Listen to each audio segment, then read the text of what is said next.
कक्षा 9वीं पाठ 8वां वीरभूमि पर कुछ दिन।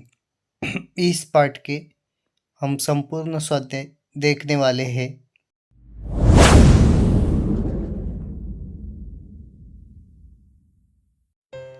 प्रश्न पहला, सूचना के अनुसार कृतियाँ पूर्ण कीजिए। क संजाल। भारत के प्रसिद्ध दर्शनीय स्थल। भारत के प्रसिद्ध दर्शनीय स्थल में पहला है ताजमहल, दूसरा है कुतुब मीनार, तीसरा लाल किला, चौथा चित्तौड़गढ़ किला। ख संजाल पूर्ण कीजिए। चित्तौड़गढ़ में स्थित स्थान। चित्तौड़गढ़ में स्थित स्थान पहला जौहर कुंड, दूसरा श्री महाराणा म्यूजियम, तीसरा मीरा मंदिर, चौथा कुंभा महल। दो दिए गए शब्दों के वर्णों का उपयोग करके 4-5 अर्थपूर्ण शब्द तैयार कीजिए। लोहपत गमिनी। लोहपत गमिनी इस शब्दों से पहला शब्द बनता है लोह मतलब लोहा, दूसरा बनता है पथ, पथ मतलब रास्ता, तीसरा शब्द बनता है गात, गात मतलब प्रशंसा, चौथा शब्द बनता है गामिनी, गामिनी मतलब जाने वाली, और पांचवा हाथ, हाथ मतलब हाथ। प्रश्न 3 उत्तर लिखिए। स्वयं पढ़े हुए यात्रा वर्णन। उत्तर च नैनीताल की प्राकृतिक सुंदरता, छ ऊंट की सवारी का रोमांच। प्रश्न 4 केवल एक शब्द में उत्तर लिखिए। त वीर जवानों का वह देश जो धरती का गहना है। उत्तर भारत। थ महाराणा प्रताप के घोड़े का नाम। उत्तर चेतक। 2 जोड़ियां मिलाइए। अ आ। क रेगिस्तान का जहाज, ख मखमली गद्दे, ग रंग बिरंगी पोशाक, घ पर्यटकों की मंजिल, आ सूर्यास्त, ऊंट, होटल, रेत, पर्यटक। उत्तर क रेगिस्तान का जहाज, उत्तर है ऊंट, मखमली गद्दे, उत्तर रेत, रंग बिरंगी पोशाक, उत्तर पर्यटक, पर्यटकों की मंजिल, उत्तर सूर्यास्त। प्रश्न 3 परिच्छेद में प्रयुक्त विलोम शब्द की जोड़ी लिखिए। उत्तर 1 बल, रुद्ध, 2 नर और नारी। 4 मेरा यात्रानुभव पर आपके विचार लिखिए।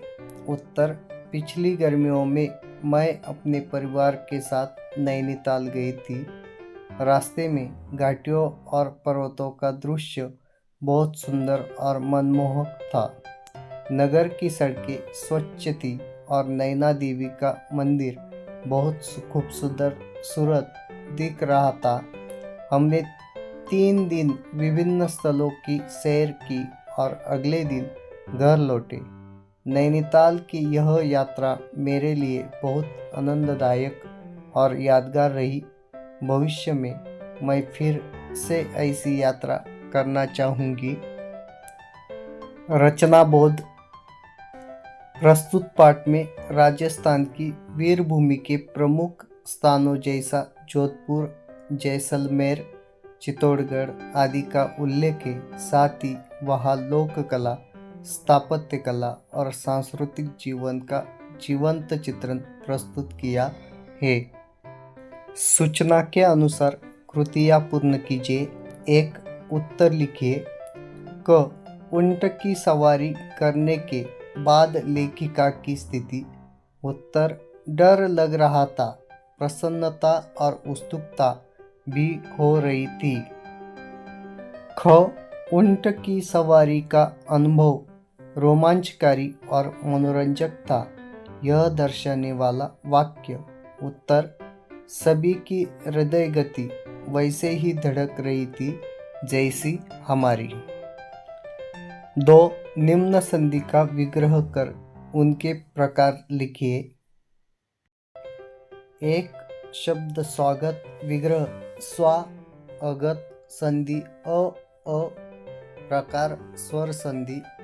2 सूर्यास्त विग्रह सूर्य प्लस अस्त अ प्लस अ स्वर संधि। मनोहर मनहा प्लस हर नहा प्लस ह विसर्ग संधि। रेखांकित रेख प्लस अंकित अ प्लस अ स्वर संधि। सोदाहरण स प्लस उदाहरण अ प्लस उ स्वर संधि। वाग्मय वाक प्लस मय क प्लस मय व्यंजन संधि।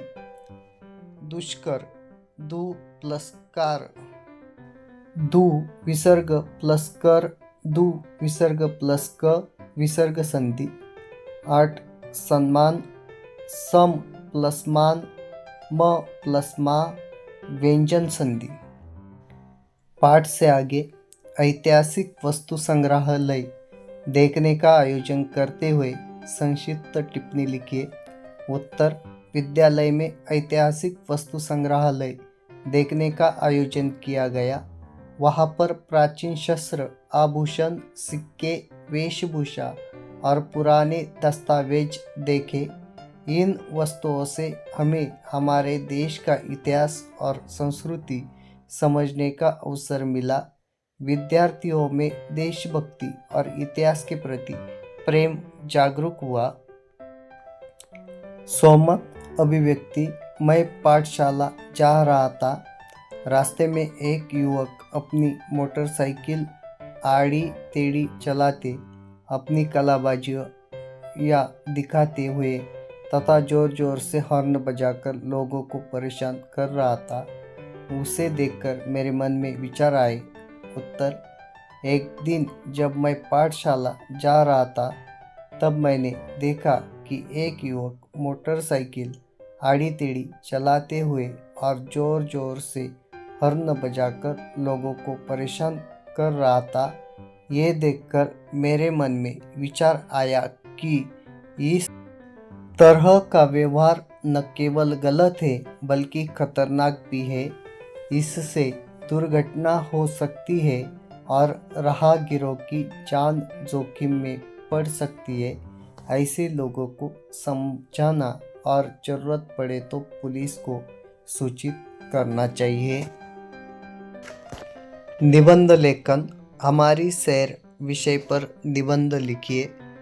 हमारी सैर गर्मी की छुट्टियों में हमने इस बार सैर करने का निश्चय किया। मेरा परिवार चाहता था कि हम कोई नया और ऐतिहासिक स्थल देखें।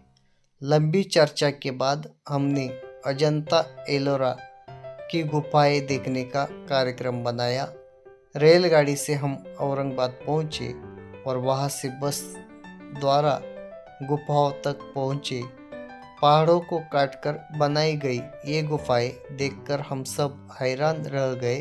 प्राचीन कलाकारों की कल्पना और मेहनत देखकर गर्व महसूस हुआ। गुफाओं में भगवान बुद्ध की मूर्तियाँ और भित्ति चित्र बहुत ही सुंदर थे। चित्रों में जीवन की घटनाएं, त्योहार और कथाएं दिखाई देती थी। इतना सब देखकर लगा कि हमारे देश की संस्कृति कितनी समृद्ध है। दोपहर को हमने पास के बगीचे में भोजन किया और थोड़ी देर विश्राम किया। उसके बाद हम एलोरा की गुफाएं देखने गए जो हिंदू, बौद्ध और जैन धर्म से जुड़ी हुई है। विशेषकर कैलाश मंदिर की भव्यता ने हमें मंत्रमुग्ध कर दिया। शाम के समय हमने स्मृति के रूप में कुछ चित्र खींचे। फिर हम होटल लौट आए और अगले दिन घर के लिए रवाना हुए। ये सैर हमारे जीवन की एक अविस्मरणीय और शिक्षाप्रद यात्रा रही। लेखनीय चित्तौड़गढ़ बोलने लगा तो अपने शब्द में लिखिए। उत्तर मेरा निर्माण 7वीं शताब्दी में मौर्य काल में हुआ था और मैं भारत के बड़े किलों में से एक हुआ। मैं पहाड़ी पर स्थित हूँ और काफ़ी बड़े क्षेत्र में फैल हुआ हूँ। मैं कई सदियों तक मेवाड़ की राजधानी रहा और राजपूत सूर्यवंशी वंश के शासकों का केंद्र रहा। मुझे 15वीं 16वीं शताब्दी में 3 बार लूटा गया। मुझ पर शासन करने वाले प्रमुख राजा महाराणा प्रताप थे। उनकी वीरता और साहस की गाथा आज भी पूरे भारत में गाई जाती है। उन्होंने मुगलों के साथ कई युद्ध किए और अपने सैनिकों के साथ मिलकर किले की रक्षा की। मेरा यह किला आज भी पर्यटकों के आकर्षण का केंद्र है। मौलिक सृजन, ऐतिहासिक स्थलों की सुरक्षा एवं संवर्धन करना हमारा कर्तव्य है। इसके आधार पर चर्चा कीजिए और दिए गए मुद्दों से सूचना फलक तैयार कीजिए। 1. कूड़ा कचरा प्लास्टिक। 2. वस्तु की सुरक्षा। 3. विरासत के प्रति आस्था। उत्तर: ऐतिहासिक स्थलों की सुरक्षा एवं संवर्धन। ऐतिहासिक स्थल हमारी संस्कृति और गौरवशाली इतिहास के प्रतीक है। इनकी सुरक्षा और संवर्धन करना हर नागरिक का कर्तव्य है। पर्यटक के रूप में हमें नियमों का पालन कर सम्मानपूर्वक व्यवहार करना चाहिए। इस प्रकार हम अपनी धरोहर को आने वाली पीढ़ियों के लिए सुरक्षित रख सकते हैं। सूचना फलक: 1. ऐतिहासिक स्थलों पर कूड़ा कचरा न फैलाएं। 2. प्लास्टिक का उपयोग कम करें। 3. प्राचीन भवन और मूर्तियों को नुकसान न पहुंचाएं। 4. दीवारों पर चित्र या लिखावट न करें। विषय से राष्ट्र का गौरव बनाए रखने के लिए पूर्व प्रधानमंत्रियों द्वारा किए सराहनीय कार्यों की सूची बनाइए। उत्तर: राष्ट्र का गौरव बनाए रखने के लिए पूर्व प्रधानमंत्रियों के सराहनीय कार्य। 1. पंडित जवाहरलाल नेहरू। भारत में औद्योगिकरण और आधुनिक शिक्षा संस्थाओं की स्थापना। 2. लाल बहादुर शास्त्री। जय जवान जय किसान नीति और भारत पाक युद्ध में साहस। 3. इंदिरा गांधी, हरित क्रांति और आपातकालीन सुधार। 4. राजीव गांधी, दूरसंचार और कंप्यूटर तकनीक में विश्वास। 5. अटल बिहारी वाजपेयी, पोखरण परमाणु परीक्षण और राष्ट्रीय परियोजनाओं का विकास। 6. पीवी नरसिंह राव, आर्थिक उदारीकरण और वैश्विक स्तर पर भारत की प्रतिष्ठा